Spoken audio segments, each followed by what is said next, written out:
कहता है कि एफआईआर की फुल फॉर्म क्या है? तो फर्स्ट इन्फॉर्मेशन रिपोर्ट इसकी फुल फॉर्म है।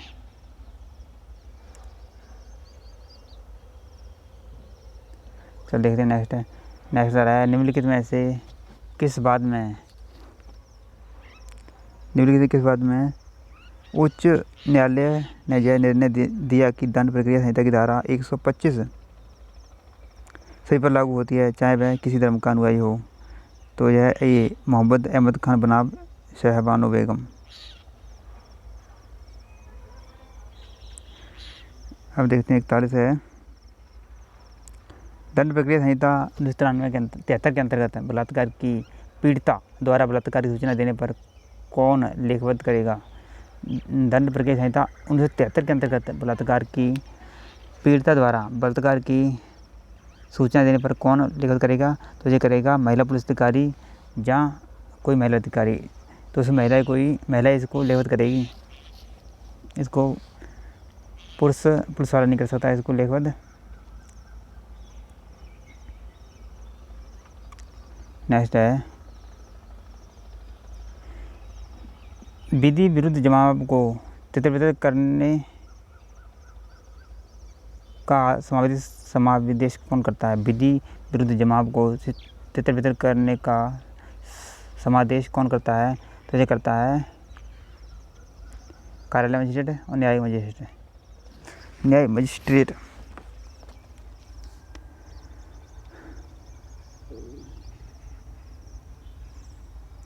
दंड प्रक्रिया की धारा 154 के अंतर्गत प्रथम सूचना रिपोर्ट दी जा सकती है।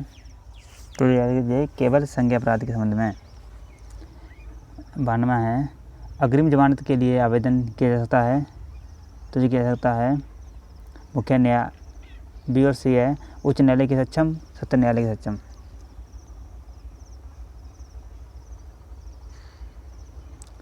भारतीय दंड संहिता की धारा 415 420 का संबंध किससे है? 420 तो आपने सुना ही होगा। तो 420 धोखाधड़ी। 420 क्या होता है? धोखाधड़ी से संबंधित है। भाई कहते हैं ना भी उस समय संग 420 कर दी, ये कर दी, वो तो 420 है, धोखाधड़ी संबंधित है। ठीक है।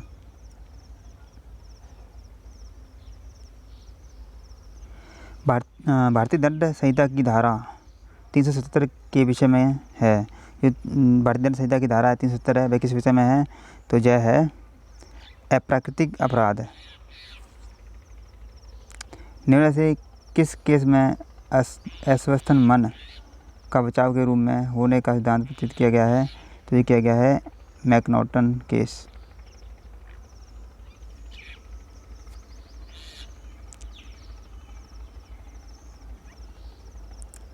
निम्न से किसका संबंध आत्मरक्षा के अधिकार से है? तो यह है जयदेव बनाम स्टेट। रामू सोहन के घर खिड़की से घुसता है। रामू ने निम्न में से कौन सा अपराध किया है? तो जो रामू है उसने सेंधमारी की है, उसे हाउस ब्रेकिंग की है, यानी वह उसके घर में रामू के घर में सोहन के घर में रामू घुस गया, चोरी से घुसा है, तो मतलब उसने सेंधमारी की है, खिड़की से घुस गया तो सेंधमारी की है। दंड प्रक्रिया संहिता 1973 किस दिनांक से प्रभावित हुई थी?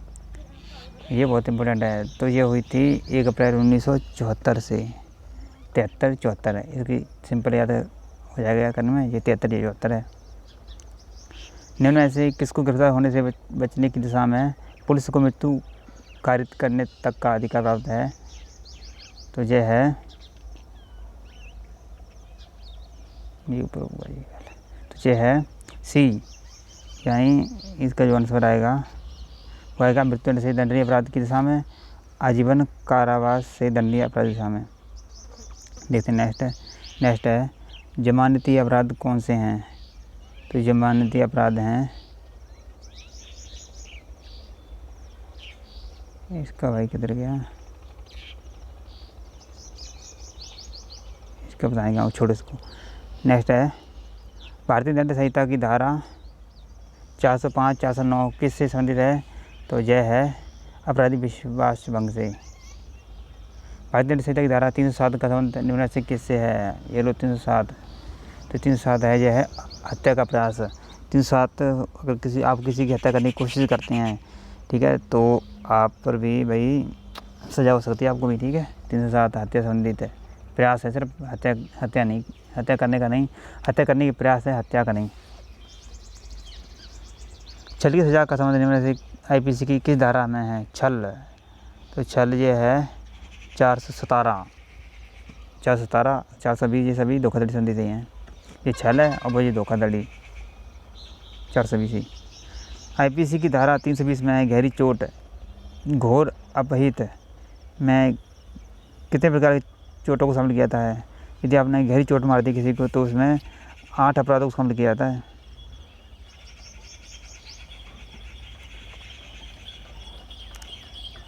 निम्न से कौन सा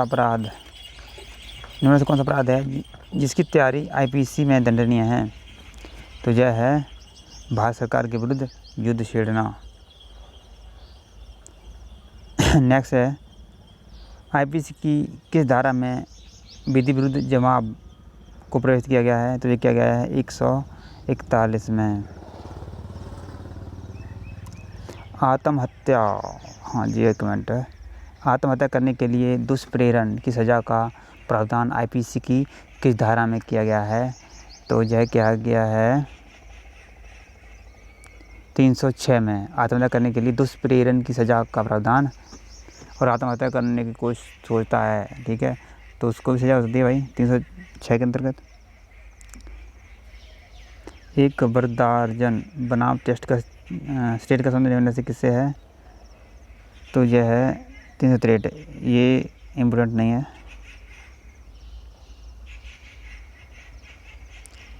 हाँ ये इम्पोर्टेंट है, ये है 52 में।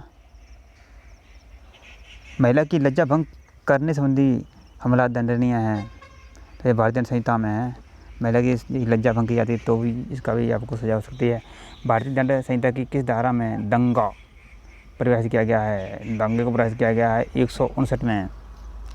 मैं इसकी पीडीएफ डाल दूंगा अपने टेलीग्राम ग्रुप पर, टेलीग्राम ग्रुप पर डाल दूंगा।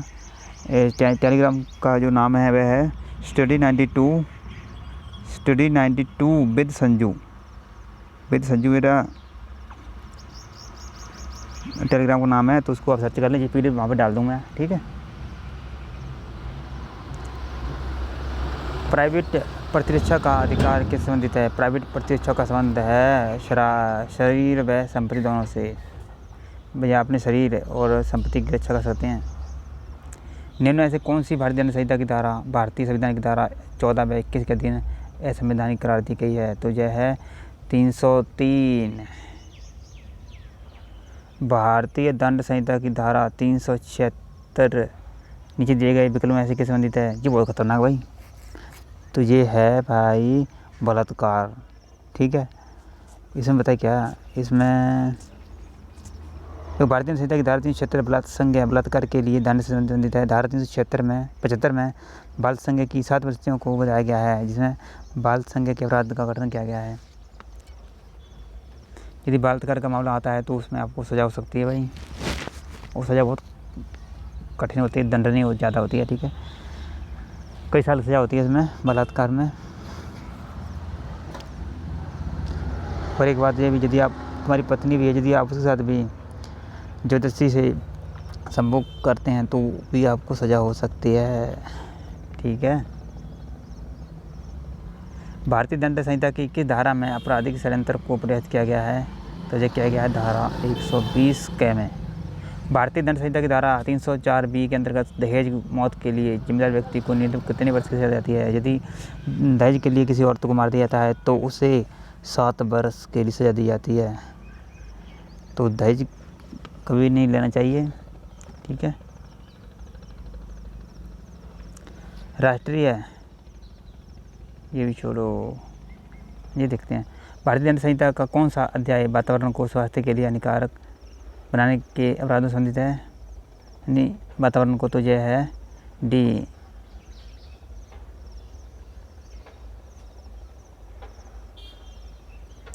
निम्न में